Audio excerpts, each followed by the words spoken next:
2023 wasn't a good year for the Carolina Panthers, but I'm trying to make 2024 a better one for myself.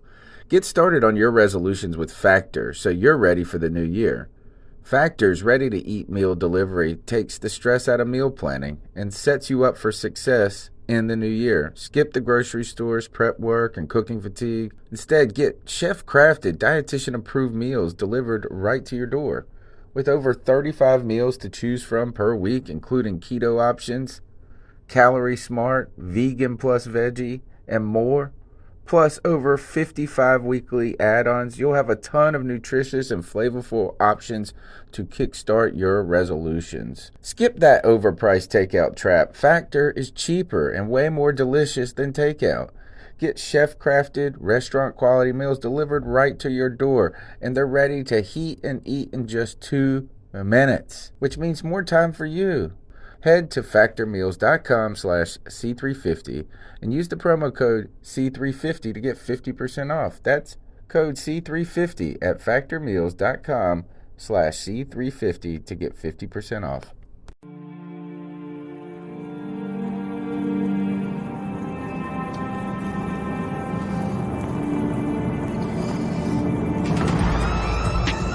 In a world where Carolina Panthers fans have an insatiable thirst for Panthers news and opinions, only one podcast roars ferociously.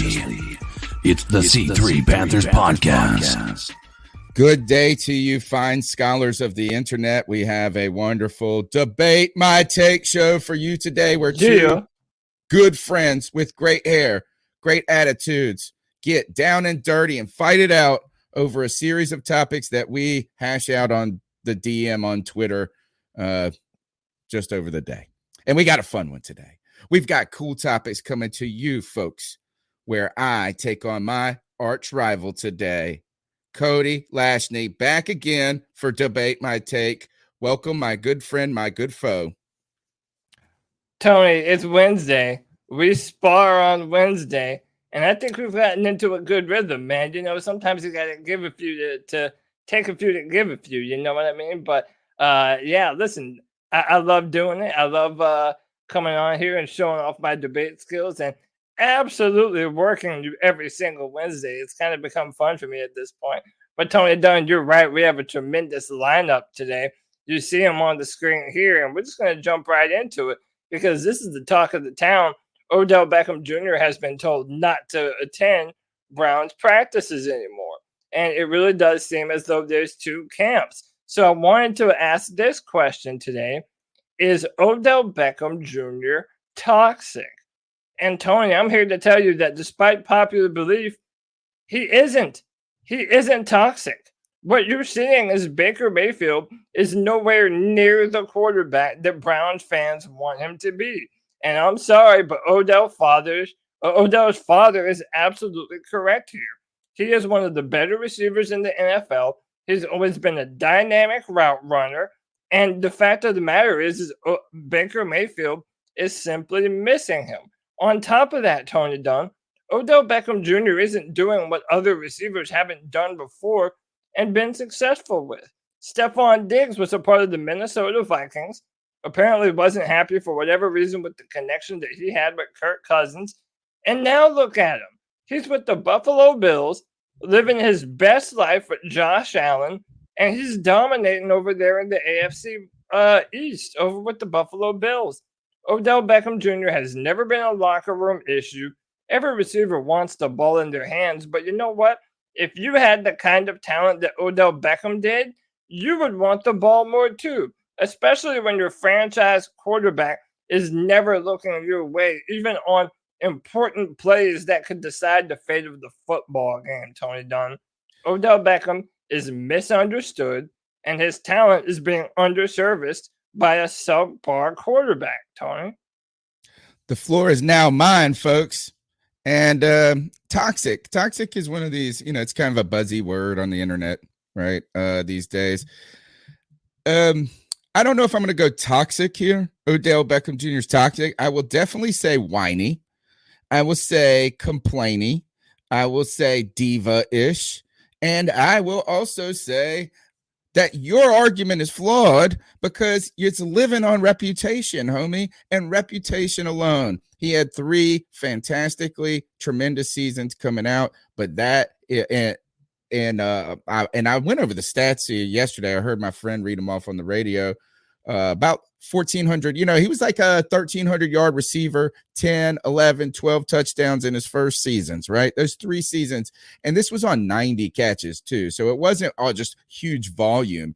I mean, that's a lot of catches, but he wasn't leading the league in catches, but he was up there. I mean, he's putting up big, crazy statistics in those first 3 seasons. Now, I don't think he's toxic though, but I do think he's slightly unstable and a little unhinged. And I will reference the moment in 2015 where he went headhunting after Josh Norman, and what was really the greatest, a temper tantrum, a deadly version of temper tantrums on the field. Never seen anything like it, to be honest. So Odell Beckham Jr., not toxic, but totally whiny, totally a diva. And his best days, I'm sorry, he's had like 10 catches this year. Now, to his credit and to his point on this, is Baker Mayfield is not, he had a great season last year, but I think that was his best season that you're going to see. I think you saw kind of him touch the ceiling last year. And, he is a better than average quarterback at this point. And probably Odell Beckham Jr. could thrive somewhere else. If he was toxic, which they sent him home, so it does kind of seem a little bit towards that. They should have shipped his diva ass to Green Bay, folks. So really the problem in this case is not the whiny Odell Beckham Jr., but the Browns, who are holding a grudge, petty. It seems a little petty by the Browns, and someone who should have thought about dealing them to a team like Green Bay at this moment, where his personality cannot overshadow anybody's personality in Green Bay, because the personality, Aaron Rodgers, is the top dog. Whiny, diva, not toxic, but way past. He's not that good no more. You can't call him one of the best receivers in the league. If you think he should have gone to Green Bay, you think it would have been better with Aaron Rodgers? Yeah, I do think he would get me. Yeah, also still suffering injury though. He's been struggling with a shoulder injury nonstop this season. So really more of the problem with the petty Browns here. Now let's move on to the next topic. Did we make a mistake by not trading? And you know what? I don't know. I was thinking we were going to be talking CJ Henderson. So this slide right here is not even that helpful. So we'll go back to the debate topics. I forgot. How about this? Is when you sent me a list of some of the topics that you were thinking were on your mind, I was, kind of distracted looking at stuff while I was driving. Should not have been doing that. And it said Jackson or Anderson. And I thought, man, maybe the voice text, we had been voice texting. I thought maybe got it wrong. Maybe he meant Henderson. I forgot Robby Anderson was on this team. Oh God. Maybe this should inform your answer on how you answer this question. Did we make a mistake not trading Donte Jackson or Robby Anderson? Yeah. Is that right now is at the end of the day is like you have to be willing to pay Donte Jackson. So if you're not going to pay him after the season, then he's going to be a lost asset. Maybe you could say this is that if he then goes and signs a deal, you get a compensatory pick, right? So you get something like that. I think this is I'm not ready to give up on the Panthers yet, as in building a season that is showing signs of growth, showing signs of toughness. The Carolina Panthers, maybe welcome the New England Patriots this week, pull above 500 on this after this week. But I don't know if the teams like long-term prospects, when I say long-term for this season, are really the ceiling is kind of low at this point for me. The other questions that emerge are we don't got a lot of draft picks going forward. So that's problematic. I think Donte Jackson, though, would be the easier one to trade. I think that because I won't say he's easier to replace, but we don't really have a stable of wide receivers that's super deep at this point. And while Robby Anderson has been a big disappointment, I don't know if he's going to fetch a large reward at this point. And we'll have kind of some troubles of, is Terrence Marshall Jr. healthy enough to step in and take on that role? Donte Jackson has played exceptionally, and I think it would be hard to replace him, but we actually have a lot of bodies back there, it feels like, at this point. And Stephon Gilmore being one that has been added. So yeah, I think the Panthers probably missed an opportunity. I personally don't want to trade either of these players. And I want us to extend Donte going forward. Tony Dunn, really, to me, this is a question of who do you believe the 2021 Carolina Panthers to be? Do you think that they have hope to move on and do something this season? Or is it time to sell? And listen, apparently our ownership has told you that, no, we're not selling. We're a football team that is still in on winning as many football games possible this season. And I have to agree with them, Tony Dunn. Listen, we're sitting at 500. We're 4-4 on the season. We've been injured, but we finally have people that are coming back and playing better. So, Shaq Thompson was an incredible boost to this defense. Then you look at what Stephon Gilmore was able to come do in just one appearance with the football team. You have players that are finally starting to contribute. If anything, it's a time to add and not subtract. This division is still out ahead of us. We're currently undefeated in the division, having a win over the New Orleans Saints and the Atlanta Falcons. Listen, this team is, in my opinion, getting healthy at the right time. Guys are starting to come back at the right time. The man who is the subject of our next question is going to be coming back very soon, too. And it just doesn't send a good message to your football team that's getting healthy at the right time to start trading away players that mean something right now to the football team. And whatever you think about Robby Anderson's drops, whatever you think about, Donte Jackson being too small or what his long-term future is, they are important parts of our offense and our defense, respectively, right now. And to trade them away is essentially a signal, yeah, the Panthers are dead this season. We're already planning for next year. The sad part about that, in my rebuttal, just real quick, is that all of those things are true, right? Is kind of fighting and scrapping for potentially a playoff berth. Defense, really impressive. There's some good parts on the offense with Christian McCaffrey returning, but there is an Achilles heel, and that Achilles heel has got a concussion at this moment. And really, there's some real questions surrounding if Sam Darnold can get the job done. So if you get there and then it's just Sam Darnold, that kind of stinks too. All right. Yep. Next topic. Should CMC play this week versus the Patriots? He was activated off of IR, right? Eligible to return. And today I saw a tweet from, I don't know if it was somebody. It was one of the beat writers that said that both Sam Darnold and Christian McCaffrey were at practice in jerseys. Now, they didn't mention what color the jerseys were either, but they were physically there. I watched Matt Rule's press conference, and he said McCaffrey was very limited. So he was at practice. He was in a jersey, but he was indeed limited. So I think that's a good sign. Tony, listen, I'm going to give you the answer that you probably think I'm going to give you, and I know you're going to hate it, but it is what it is, man. I do not think that you played Christian yet. Darren Gant puts here the most watched hamstring in Charlotte, and it's absolutely true.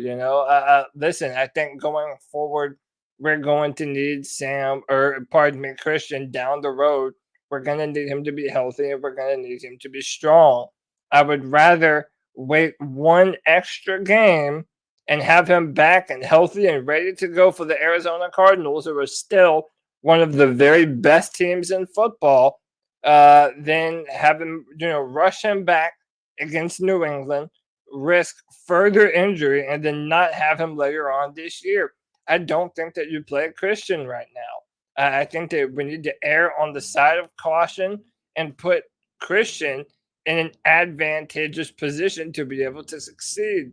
Unlike what I feel Matt Rule has done to a few of our other players on the football team this year. Let's not rush it. We were able to mount a very strong rushing attack last week against the Falcons. Let's try and do the same thing against the New England Patriots. And then let's let Christian return healthy when we play the biggest test that we played all year against the Arizona Cardinals.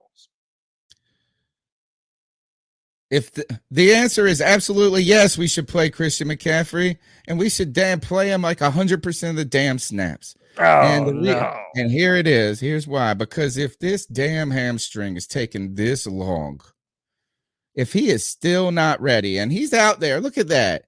That leg looks fine to me. He's there, put his knee to his forehead. Looks fine to me. If he is still not ready, the fear that I have is that maybe you're right. Not in this debate. Not in this debate, sir. But you know what I'm talking about. Always right. If Christian McCaffrey is best days kind of behind him, injury prone. Because, man, at this point is like, first, they actually came out and they said he was a 50-50 chance over 3 weeks ago to go. How is he not better yet? How is this hamstring still lingering? And we need to win this Patriots game, and we can win this Patriots game. Mac Jones had a 50% completion rate, 0 touchdowns, and somehow they won because their defense got 2 interceptions on and put them in a position to win. We have an opportunity to frustrate their offense, and we need Christian McCaffrey back to inject some life into this team. So he should play. He should play. And he should play because please play. I mean, what's one more week? Gosh, how is he not healthy yet? And just now, because I'm just interested more in the situation. Yeah. When you heard the press conference today, which I have not had an opportunity to watch, did they say he was extremely limited because they're being cautious, or extremely limited because he's not doing great? No, I mean, to me, it sounded like extremely limited because they're being cautious and they don't want to rush him back, and they still, I mean, he didn't really give a thorough injury report on him, but he was out there. And I mean, judging from how it sounded, it's still early. It's only Wednesday, but I just kind of feel like even our coaching staff is hesitant with this. So that's just how I read it. And you know what? Then we're going to be debating this topic next week and the week after. Should he wait one more week? Should we give him one more week? That's why I say put that sucker in and go score some damn touchdowns, Christian McCaffrey. All right, before we move on to the next topics, I want to encourage you guys to first smash the thumbs up button, subscribe to the C3 Panthers podcast. You can find us on iTunes, TuneIn, Stitcher for the audio podcast, but we got a great following on YouTube, Facebook. We'd love for you to be a part of the show. Each and every Tuesday is our live, the flagship show. Debate My Take on Wednesdays. We're going to drop this. And then tonight we got the beat check. We got Eric Summers from Cat Scratch Reader. We got Josh Fisher from the Charity Stripe helping us preview this Patriots or Patriots at Panthers game. And also ask you to support us not only by telling a friend about the show, but you can support this actual debate show by tweeting us at hashtag, not at hashtag, using the hashtag C3 debates, topics you want us to debate on this show. Look at this cool gear behind me. You see that cool gear? Look, this is the front. One Nation, One Voice. You can get a C3 t-shirt, a Keep Pounding t-shirt. Got some other stuff on the website. The merch link will be in the show description. We're growing. And as we grow, we will argue. What's up next? Up next, we have, should we put Pat Eflin on IR? And Tony, I'm going to jump in first on this one. The answer is yes. Listen, we found our best offensive rhythm on the O-line completely without Pat Eflin. And even when he did play, did he inspire that much confidence? No. And listen, Matt Rule did say in his press conference today that they have to make a very big decision on Pat Eflin going forward here soon, because if he's not able to play, then the Panthers are going to have to make a decision on whether to put him back on injured reserve, which would be season-ending injured reserve. So, listen, Tony, I mean, I know our coaches might think different. They might want him to be a part of this football team. They might love his toughness. But frankly, I think Michael Jordan, in his one good performance with the football team, showed more this season than Pat Eflin has all year. So, you know two what? good performances. The past 2 weeks, he's been, as Matt Rule said, the brand. Yeah. So why not just continue to go with Michael Jordan? Yeah, I do think Pat Eflin should be put on IR. Man, don't rush it. Hey, I hate the sound being, but homeboy, this isn't good enough. Sorry, Pat, not here, bro. Off to IR. Tony Dunn, I'm right. If he is hurt, and the reason he's not been active is because of injuries at this point, because he has been off of IR now for 21 days and not been active, I believe I saw a tweet. If this is his inactivity is due to injury, then absolutely you should put him on IR at this point, because he's not going to be coming back. But I sneakily suspect that it ain't just injury. It's because my man is a bum. And they found a better iteration of the starting five. But my answer is no. Do not put him on IR. Why? Because we got a debate. It wouldn't be fun if we just agreed on it. Two, though, is if he is showing signs of getting healthier, but he's still not able to beat out Michael Jordan, the brand, Carolina Panthers brand of toughness. And we have found our iteration, our starting five. We still have to see this, is that, man, the damn Panthers offensive linemen have been dropping like flies, body bags everywhere. So having bodies is helpful. And here's where the body could be helpful. What if Matt Paradis, the sucky-ass center, gets hurt? I was told that Pat Eflin had some experience at center. So, I know, yuck. But having a body is having a body that could play the position in case more disaster happened could be helpful. Ultimately, though, he's a bum. Is there a bum squad instead of IR we could put him on? Put him on the practice squad. And what are the tough decisions? The tough decisions are easy, Matt Rule. It's easy. Bye. And last year with the Carolina Panthers didn't work, Mr. Eflin. Sorry. He's already on the bum squad. It's called the Panthers O-line. Oh! Sorry. All right. Next topic. Do Panther fans do football fans, do fans take football seriously? Do fans take sports too seriously? This question inspired by a tweet that came out today. It was today from this morning. Hassan Reddick says, it amazes me how many people have opinions about what happens on the football field, yet know nothing about football. Just shut up and watch. Hassan Reddick is questioning the intensity, the knowledge, the opinion base of fans. Cody, I want you to take this one first. Yeah, listen, this is a bad opinion. But frankly, the best pass rusher on our football team. Listen, I know. I hate the opinion, but love the player. Yeah, 100%. Listen, Hassan Reddick is a beast on the field. But this is a bad opinion, man. And especially year after year, you see the types of decisions that coaches and NFL general managers make every year. And then people tell us that we don't know anything about football. Hell, if anything, fans are so dedicated, they're spending more hours looking at film, looking at alignments, looking at coverages, looking at all kinds of different things relating to football. On top of that, it's that kind of fandom and passion that pays Hassan Reddick's bills. people that love this game, that can't get enough of the Panthers, that can't get enough of X's and O's and just football in general, man. I mean, people care about this stuff. And the reason he has a job is because people care about this stuff. So, yeah, imagine telling, millions upon millions of diehard fans just to shut up and watch. Now, certainly not every opinionated fan knows better than a player or a coach. But I'll be damned, Tony Dunn. You and I have been doing this podcast for a long time. And I think you and I are pretty certain in saying we've been right on a number of different issues where our coaches and our franchise have been wrong. And they have done the wrong things. And then when they finally do implement the actual changes that the fan base is talking about, well, what a shocker. Things start to get a little bit better each and every day. This is a bad take by Hassan Reddick. And it is what it is. He's still our best pass rusher. Is the take?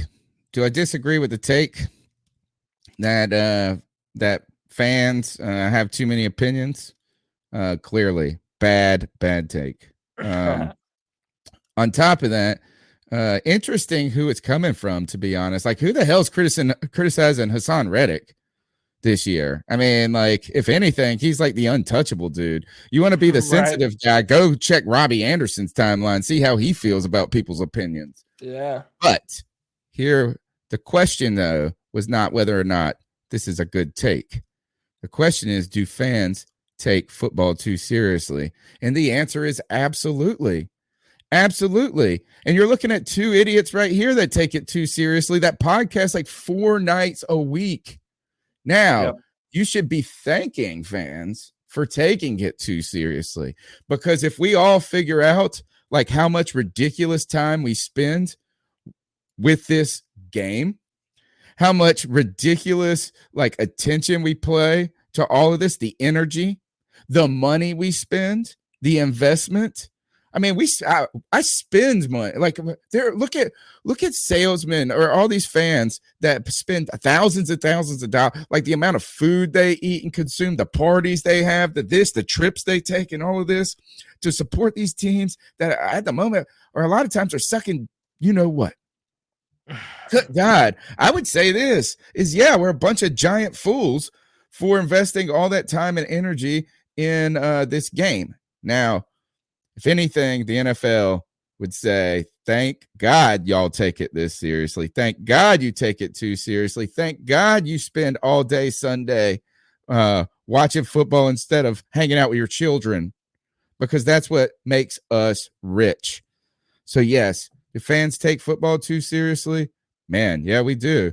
But Reddick, your take is wrong.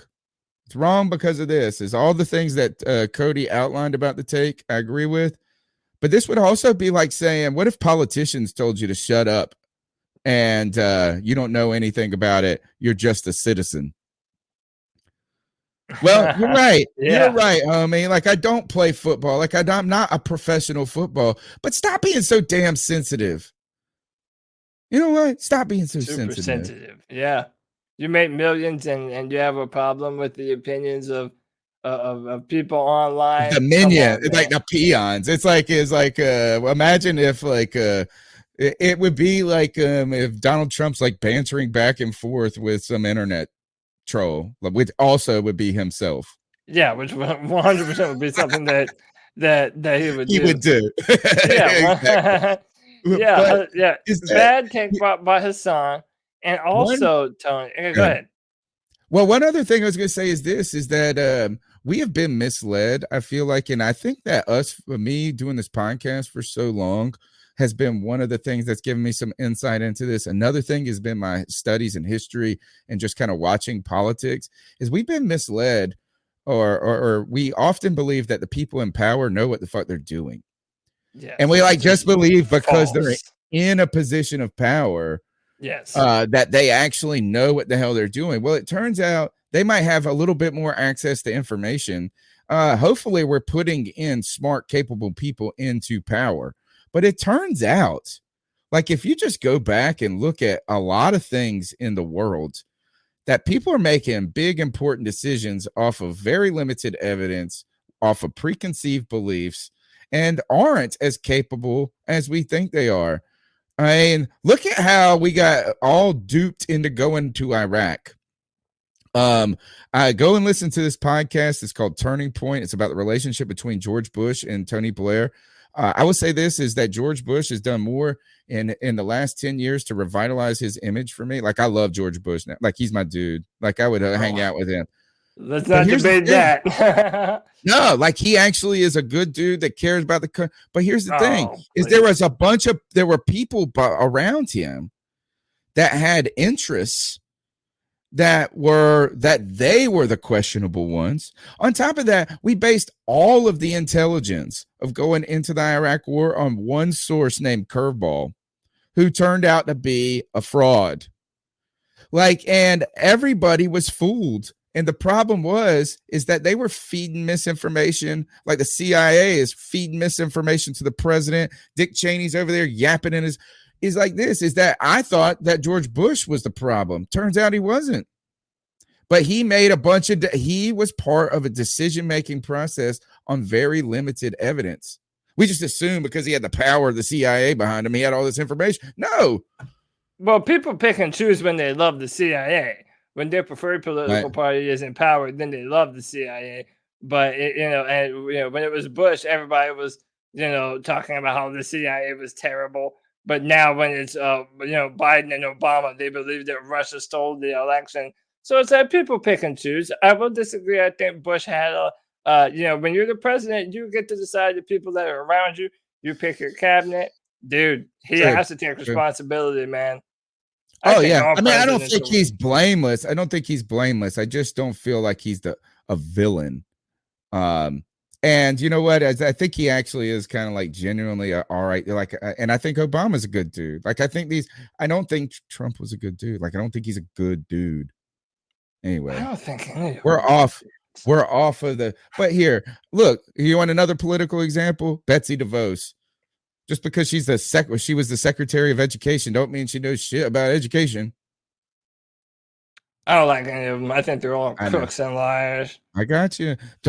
But my point, going back to it, circling back, is my point. Just because you're in a position of power and influence, don't assume that makes them capable, qualified.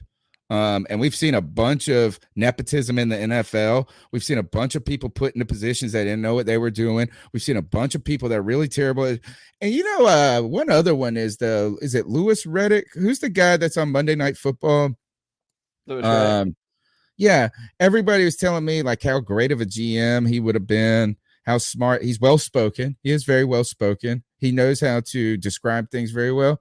But like as the more I hear him, I think his takes are bad. Like his like perspectives on players, like I just don't agree with it. I like Bucky Brooks more. But what I'm saying is that just because somebody is in the seat doesn't mean that they really are that great of a driver. Yeah, 100%. And I also don't like the revisionist history too. People look back and that they make decisions retroactively based on what people shouldn't or shouldn't have known then.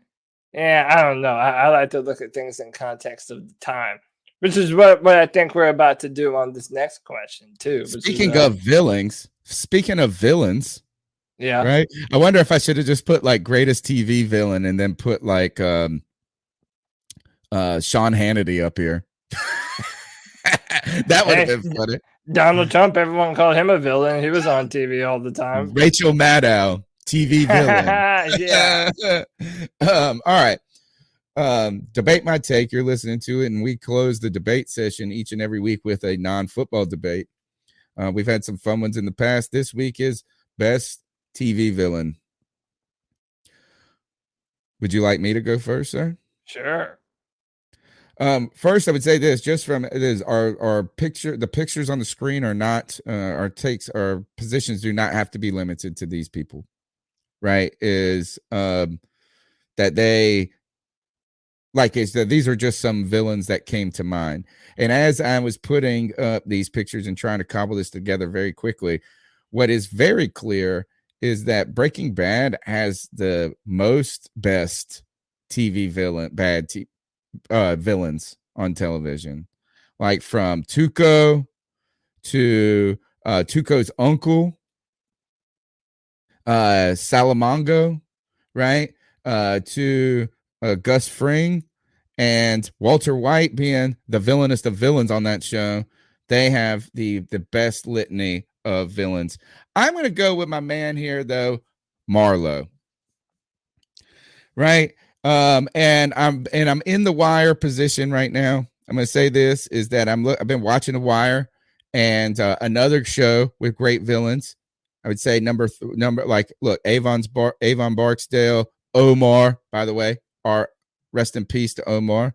I wish, and you guys know him from Empire, Boardwalk Empire as well. I'm going with Marlowe here. This was one cold SOB. And here's the thing is that, and I'm just in The Wire. I have one other one. I can't think of his name right now. Have you ever seen A Prison Break? I know of the show. I never watched. The guy that got his hand cut off, he's a mean, crazy dude. He was pretty endearing. Marlowe, though, is Omar. He was like a good dude. He was like a Robin Hood bad guy. Like he robbed the bad guys. He cared about his boyfriend. He gave this, like, in one episode, he gives the heroin addict who's a little baby because he feels bad. He gives her some free hair. Like he's not all bad, right? Avon Barksdale, cold killer. But really, Stringer Bell is probably colder than him. But it's him. Avon Barksdale likes his little cousin, his nephew, looks out for him. Marlowe, he don't care about nobody. This one cold killer with that golf club coming around. How about this? He didn't even have to talk, and he was a great actor. He said like 8 words in The Wire. And he has been fantastic on the TV show Bosch, where he is actually a good guy. So I'm going to say best TV villain right now, most endearing for me, Marlowe. Tony, listen, I respect that answer, but it's the wrong one per usual. The answer is actually Joffrey Baratheon. And listen, of course I can get into the details of what Joffrey, that little shit, did in the show to the legendary Stark family. But Tony, you know what? We can't pretend like this doesn't grow and get to a base annoyance that all people have. Because everyone at one point in their life has known some absorbed, entitled, spoiled little piece of shit kid that always wants to be right about everything, is aggressive, always gets their way, and dude, they are the absolute worst. Okay, they're the worst. Everyone has a built-in repulsion to that kind of person. Now imagine if that kind of person had the power of a king, Tony Don, because that's what my man had, okay? And he was wielding his power just like a temper tantrum and a child would. And listen, I love all those shows that you mentioned, but I've never been a big-time drug dealer. I've never been involved in, gang violence and shootouts. I can't really relate to that. And you know what? I've never lived in a medieval age either. But I have been around some bratty fucking children that deserve a few smacks across the face, if you pick up what I'm saying, Tony. The best, easiest answer to this question is none other than Joffrey Baratheon. Ooh, I wonder what we're trying. What does the question mean, right? The best TV villain. Is it the most villainous of villains? Is it the most endearing villain? Like the most likable villain? Ooh, this question has a lot of different ansers. Well, that would be Walter White for sure, in my opinion. Walter White is easily the villainous of villains to me. He was never the villain to me. He was always my hero. He turns into a bad person, dude. He starts good and turns bad. I love it. And Tuco is the fucking unhinged one, dude. Man was unhinged, dude. Look, let me tell you, Gus Fring, he was pretty ruthless. He didn't mess around, dude. Yeah, he was that whole gassing, poison the whole people and bring me back to life. By the way, one of the most legendary deaths of a character in any show is how Gus Fring dies. Remind me how he died of it again. What happened? Super spoiler alert. In the nursing home, the old grandpa has where he blows bomb, bing, hits the bomb bell. connected to his belt. belt. And then the face. He walks out and doesn't have half of a whole body and a face. Dude, it was incredible. Yeah, One that of was the best awesome. TV history. I am going back and watching The Wire again for like the 5th time, and I got Breaking Bad in my eyesight and my crosshairs for next, because it's one of those things. Like, these are game-changing TV shows. And I'd say arguably The Wire is like one of the most important TV shows in the history of TV. All right. Fun Debate My Take. We want you to be a part of Debate My Take by jumping in the comments section and telling us who wins, right? We've got some great responses back where people break it down. And I know Cody thinks he's undefeated, but that's not what the comments have told us. That is not what the comment section has told us from week to week. We might want to tally up what the comments are saying, because I think if it's my opinion or theirs, there's only one people's champ, Tony Dunn, and you're talking to him. You can be a part of the show by hitting us up on Twitter with the hashtag C3 Debates. Let us know your topics. Particularly, I'm interested in non-football topics, ones that have some lasting power and some staying power, right? Because then if you send me a debate topic about football, sometimes it can be dated by the time we record next week. True. So I'd love to hear your best villain type suggestions, worst candy type suggestions. We'll debate those on the show. Check us out on Tuesday nights, 9 p.m. for the C3 Panthers podcast. Check us out on Wednesday night for the Beat Check.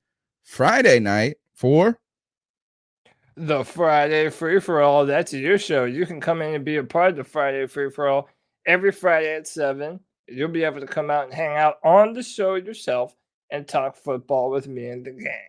Come be a part of it, man. It's fun. Post-game show this week after the Patriots game. Hopefully we're celebrating moving to 500. Be a part of the show by calling in 252-228-5098. And getting that, once again, get in the comments and say, Cody, Marlowe, baby, Marlowe. Be gentle when this one's tough. When all of you tell Tony Dunn how many times he's lost, be gentle with him. Don't bruise his ego. Oh, don't worry. They are not gentle. That's what I'm saying, man. All the time. And it's not about this show. Right now I've become Negative Nancy. That's what one guy keeps commenting that I'm most pessimistic. Wait, how can I be more pessimistic than Cody? He's been no way. There is no way. I want these show topics early because I wanted to do more preparation. This one, we might come back to this one in a couple of months and revisit the villain thing. All right, until tonight, keep pounding. Keep pounding.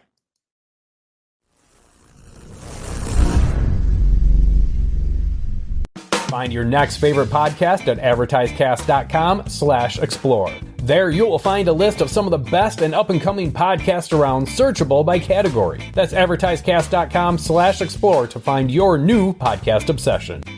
Looking for a fun way to win up to 25 times your money this basketball season? Test your skills on Prize Picks, the most exciting way to play daily fantasy sports. Just select 2 or more players, pick more or less on their projected stats, and place your entry. You could turn $10 into $250. Right now, Prize Picks will match your first deposit up to $100. Just visit prizepicks.com/fan and use code FAN. That's code FAN at prizepicks.com/fan. Must be present in certain states. Visit prizepicks.com for restrictions and details.